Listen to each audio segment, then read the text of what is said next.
दोस्तों आज की इस वीडियो में हम पॉलिटी से संबंधित महत्वपूर्ण प्रश्नों को पढ़ेंगे जो आपके आने वाले एसएससी जीडी एग्जाम के लिए काफ़ी ज़्यादा यूजफुल रहने वाले हैं। और मैंने आपके लिए सभी क्वेश्चन सेलेक्टेड और इम्पोर्टेंट लिए हैं, साथ ही पिछली परीक्षाओं में पूछे हुए प्रश्नों को भी मैंने लिया है। और अगर आप इन प्रश्नों को अच्छे से याद कर लेते हो तो आप यकीन मानना इनमें से आपको एग्जाम में क्वेश्चन देखने को जरूर मिलेंगे। और अगर आपने पॉलिटी पहले से पढ़ रखी है तो दोस्तों आपको इस वीडियो में 100% नए क्वेश्चन देखने को मिलेंगे, साथ ही आपका टेस्ट हो जाएगा और आपकी ये जांच हो जाएगी कि हाँ अभी तक मैंने कितने प्रश्नों को अच्छे से याद कर रखा है।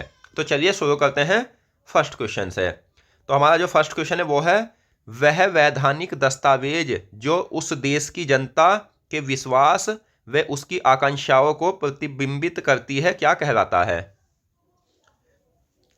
तो वह वैधानिक दस्तावेज क्या कहलाता है? वह कहलाता है संविधान।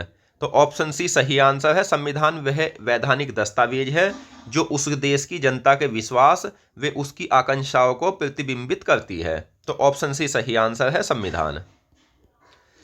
अगला क्वेश्चन है, स्वतंत्रता के बाद भारत में पहले विधि आयोग का गठन कब हुआ था? तो स्वतंत्रता के बाद भारत में जो पहले विधि आयोग का गठन हुआ था वो कब हुआ था? तो ये हुआ था दोस्तों 1955 में। 1955 में स्वतंत्रता के बाद पहले विधि आयोग का गठन हुआ था। अगला क्वेश्चन है, भारत के पहले विधि आयोग के अध्यक्ष कौन थे? तो भारत के जो पहले विधि आयोग के अध्यक्ष थे वे कौन थे? तो एमसी सीतलवाड़ भारत के पहले विधि आयोग के अध्यक्ष थे। ऑप्शन डी सही आंसर है, एमसी सीतलवाड़। भारत के पहले महान्यायवादी कौन थे? तो भारत के पहले न्यायवादी की अगर हम बात करें तो भारत के पहले न्यायवादी थे एमसी सीतलवाड़। एमसी सीतलवाड़ भारत के पहले न्यायवादी थे। अगला क्वेश्चन है, भारत में ब्रिटिश ईस्ट इंडिया कंपनी के अंतर्गत शासनकाल कब से कब तक रहा?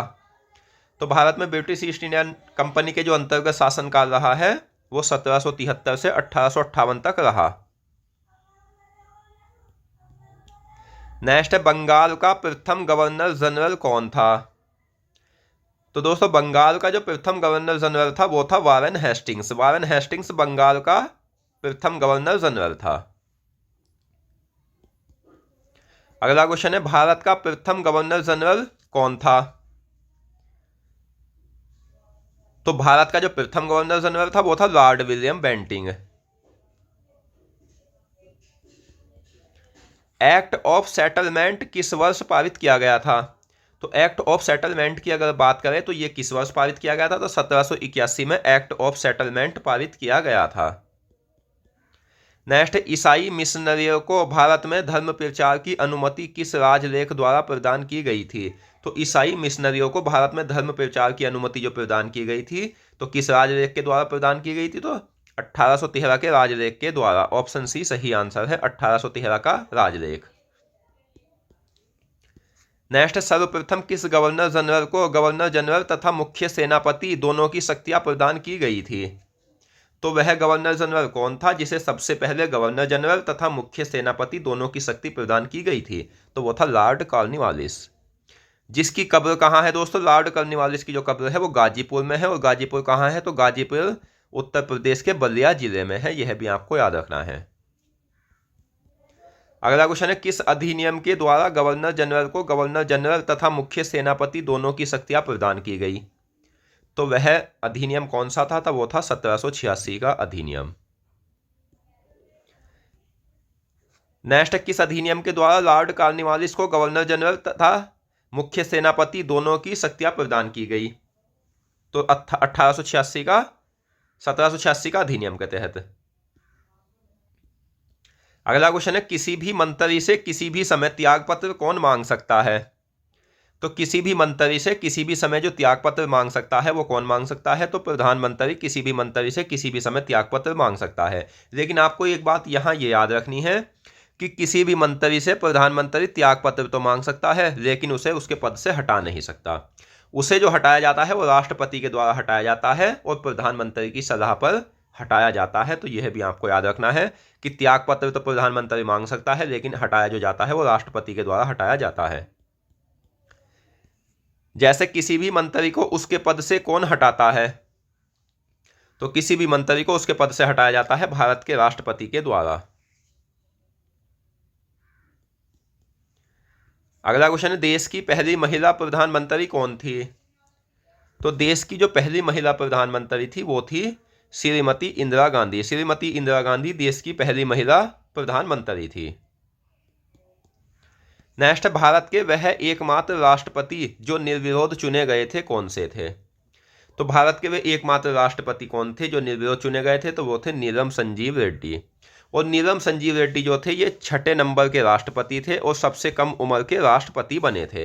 लेकिन वर्तमान में अगर सबसे कम उम्र के राष्ट्रपति पूछे जाए तो वो है द्रौपदी मुर्मू। अगला क्वेश्चन है, राज्य की कार्यपालिका शक्ति किसमें निहित होती है? तो राज्य की जो कार्यपालिका शक्ति निहित होती है वो राज्यपाल में निहित होती है। तो यह आपको याद रखना है। और अनुच्छेद 153 के तहत भारतीय राज्य का एक राज्यपाल होगा और जिसकी कार्यपालिका शक्ति अनुच्छेद 154 के तहत, यानी राज्य की कार्यपालिका शक्ति अनुच्छेद 154 के तहत राज्यपाल में निहित होगी।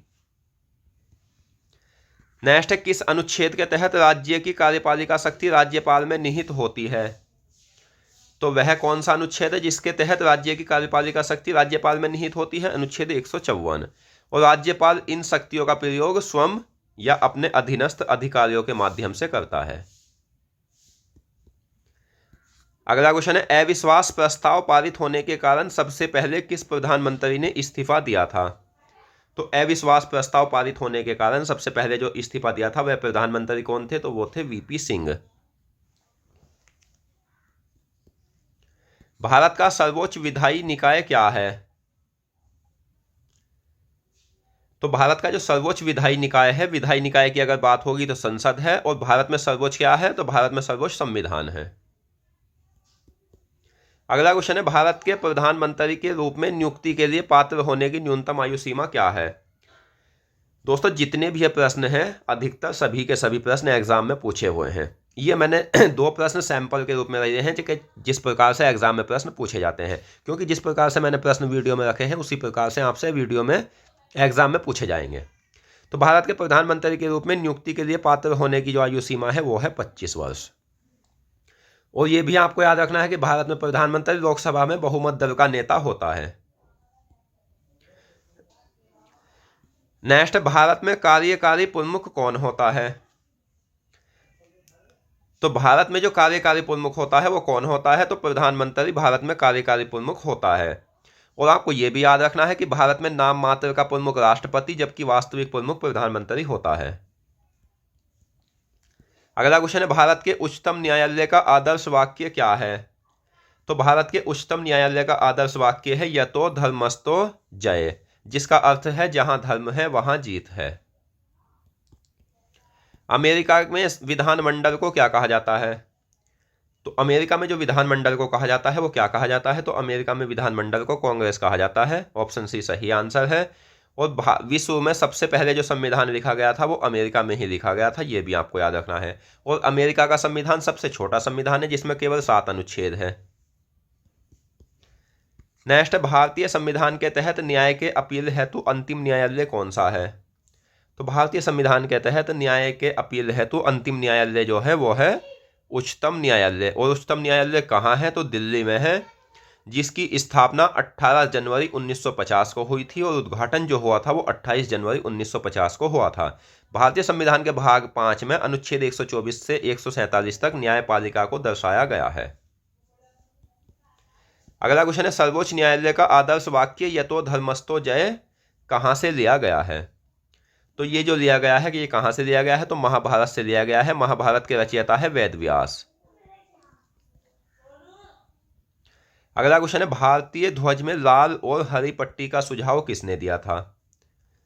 तो भारतीय ध्वज में लाल और हरी पट्टी का जो सुझाव दिया गया था ये दिया गया था पिंगली वेंकैया के द्वारा। और चक्र और श्वेत पट्टी का सुझाव दिया था ये दिया था महात्मा गांधी ने। यह भी आपको याद रखना है।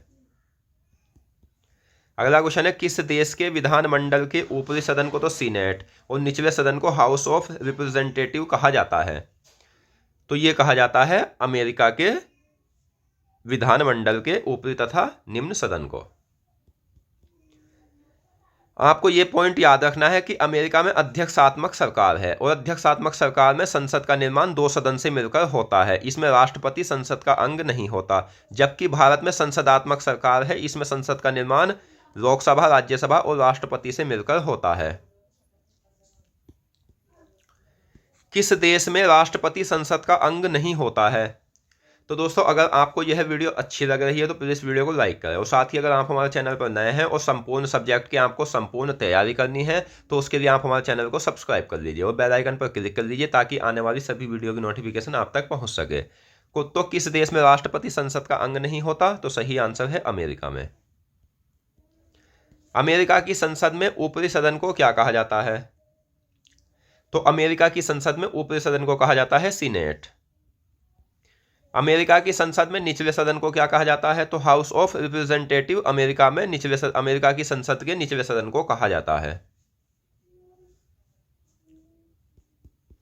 अगला क्वेश्चन है, भारतीय ध्वज का डिजाइन किसने तैयार किया था? तो भारतीय ध्वज का जो डिजाइन तैयार किया था वो किसने किया था? तो पिंगली वेंकैया ने। नेक्स्ट, भारत में राष्ट्रगान के गायन की अवधि क्या है? तो भारत का जो राष्ट्रगान है वो है दोस्तों जन गण मन, जिसके रचयिता रविंद्रनाथ टैगोर है और इसकी जो अवधि है वो है 52 सेकंड। नेक्स्ट, भारतीय ध्वज में लाल और हरी पट्टी का प्रतीक क्या है? तो ये जो दिया था ये पिंगली वेंकैया ने सुझाव दिया था, इनका प्रतीक क्या है? तो हिंदू और मुस्लिम एकता का प्रतीक है। भारतीय ध्वज में श्वेत पट्टी और चक्र का सुझाव किसने दिया था? तो भारतीय ध्वज में श्वेत पट्टी और चक्र का सुझाव दिया था महात्मा गांधी जी ने। राष्ट्रपति नीलम संजीव रेड्डी का कार्यकाल क्या था? तो राष्ट्रपति नीलम संजीव रेड्डी छठे नंबर के राष्ट्रपति थे। इनका कार्यकाल था 25 जुलाई 1997 से 25 जुलाई 1982 तक। भारतीय ध्वज में चक्र किसका प्रतीक है?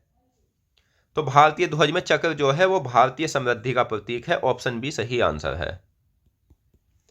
अगला क्वेश्चन है, किस अनुच्छेद के तहत भारत का एक उपराष्ट्रपति होगा? तो वह कौन सा अनुच्छेद है जिसके तहत भारत का एक उपराष्ट्रपति होगा? तो अनुच्छेद 63 के तहत। और यह भी आपको याद रखना है कि भारत में उपराष्ट्रपति का पद अमेरिका के तर्ज पर दिया गया है। उपराष्ट्रपति राज्यसभा का पदेन सभापति होता है और उपराष्ट्रपति का मासिक वेतन जो होता है वो 4 लाख प्रति माह होता है। लेकिन दोस्तों, उपराष्ट्रपति का जो मासिक वेतन होता है ये उपराष्ट्रपति के पद का नहीं मिलता है, ये मिलता है इसे राज्यसभा के सभापति के रूप में। नेक्स्ट, राज्यसभा का पदेन सभापति कौन होता है? तो राज्यसभा का जो पदेन सभापति होता है उपराष्ट्रपति होता है। ऑप्शन सी सही आंसर है। जनहित याचिका की अवधारणा कहां हुई थी? तो जनहित याचिका की जो अवधारणा हुई थी सबसे पहले अमेरिका में हुई थी 1960 में। अमेरिका में जनहित याचिका की उत्पत्ति कब हुई थी? तो इस क्वेश्चन का सही आंसर है 1960। अगला क्वेश्चन है, डॉक्टर एपीजे अब्दुल कलाम का जन्म कब हुआ था? तो डॉक्टर एपीजे अब्दुल कलाम का जो जन्म हुआ था वो 15 अक्टूबर 1931 में रामेश्वरम में हुआ था। डॉक्टर एपीजे अब्दुल कलाम का जन्म कहाँ हुआ था? तो इस क्वेश्चन का सही आंसर है रामेश्वरम। डॉक्टर एपीजे अब्दुल कलाम का जन्म रामेश्वरम में हुआ था। यह मिसाइल मैन के नाम से भी जाने जाते हैं। अगला क्वेश्चन है, भारतीय ध्वज में श्वेत पट्टी तथा चक्र किसका प्रतीक होता है?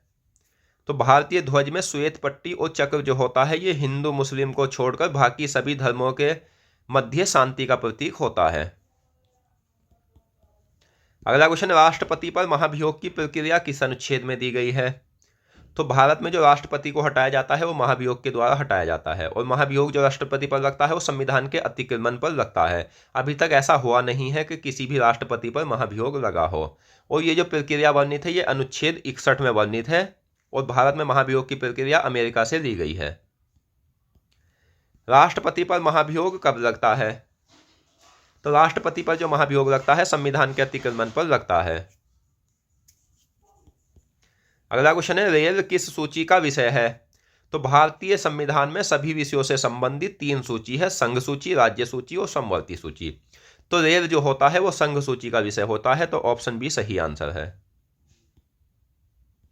अगला क्वेश्चन है अंतरिम मंत्रिमंडल में कुल कितने सदस्य थे। तो अंतरिम मंत्रिमंडल का गठन हुआ था 2 सितंबर 1946 को और इसमें जो सदस्य थे वो कुल सदस्य 15 थे। अगला क्वेश्चन है भारत में ब्रिटिश ईस्ट इंडिया कंपनी के रूप में किस वर्ष आए थे। तो भारत में जो ब्रिटिश आए थे वो ईस्ट इंडिया कंपनी के रूप में आए थे 1608 ईस्वी में। नेक्स्ट, भारत में संविधान सभा के गठन का विचार सर्वप्रथम कब रखा गया था। तो भारत में संविधान सभा के गठन का विचार जो सबसे पहले रखा गया था 1934 में रखा गया था। ऑप्शन बी सही आंसर है। 1934 में संविधान सभा के गठन का विचार किसने रखा था। तो 1934 में संविधान सभा के गठन का विचार रखा था एम.एन. राय ने, जो एक वामपंथी आंदोलन के प्रखर नेता थे। संविधान में संघ की कार्यपालिका के बारे में कहाँ वर्णन किया गया है। तो संविधान में संघ की कार्यपालिका के बारे में जो वर्णन किया गया है भाग 5 अनुच्छेद 52 से 78 तक किया गया है। नेक्स्ट है राष्ट्रीय भारत परिवर्तन संस्थान, जिसे नीति आयोग भी कहा जाता है, के अध्यक्ष कौन होते हैं। तो मैं आपको बता दूं 15 मार्च 1950 में योजना आयोग की स्थापना जवाहरलाल नेहरू ने की थी। अब इस 65 वर्ष पुरानी आयोग के स्थान पर नीति आयोग जो लेखा है वो लेखा है प्रधानमंत्री नरेंद्र मोदी, और इन्होंने जो घोषणा की थी 15 अगस्त 2014 में इसकी घोषणा की थी, लेकिन 1 जनवरी 2015 से नीति आयोग की स्थापना हुई थी। तो नीति आयोग के जो अध्यक्ष होते हैं वो भारत के प्रधानमंत्री होते हैं। राष्ट्रीय भारत परिवर्तन संस्थान नीति आयोग को कहा जाता है का गठन कब हुआ था। तो राष्ट्रीय भारत परिवर्तन संस्थान नीति आयोग का गठन हुआ था 1 जनवरी 2015 में। अगला क्वेश्चन है मूल अधिकारों को संविधान के किस भाग में दर्शाया गया है। तो मूल अधिकारों को जो संविधान के भाग में दर्शाया गया है भाग 3 में दर्शाया गया है अनुच्छेद 12 से 35 तक। ब्रिटिश को भारत में व्यापार करने के विस्तृत अधिकार किस वर्ष प्राप्त हुए थे। तो ब्रिटिश को भारत में व्यापार करने के जो विस्तृत अधिकार प्राप्त हुए थे तो 1600 ईस्वी में महारानी एलिजाबेथ प्रथम ने प्राप्त किए थे। उसके बाद ये 1608 में भारत व्यापार के लिए आए थे। तो ब्रिटिश को भारत में व्यापार करने के विस्तृत अधिकार 1600 ईस्वी में किसके चार्टर द्वारा प्राप्त हुए थे। तो महारानी एलिजाबेथ के प्रथम चार्टर के द्वारा। अगला क्वेश्चन है कौन सा संस्थान भारत सरकार के थिंक टैंक के रूप में काम करता है। तो वह कौन सा संस्थान है जो भारत सरकार के थिंक टैंक के रूप में काम करता है। तो वो है नीति आयोग, जिसकी स्थापना 1 जनवरी 2015 को हुई थी। अगला क्वेश्चन है एम.एन. राय किस आंदोलन के प्रखर नेता थे। तो एम.एन. राय जो थे ये किस आंदोलन के प्रखर नेता थे। तो ये थे वामपंथी आंदोलन के।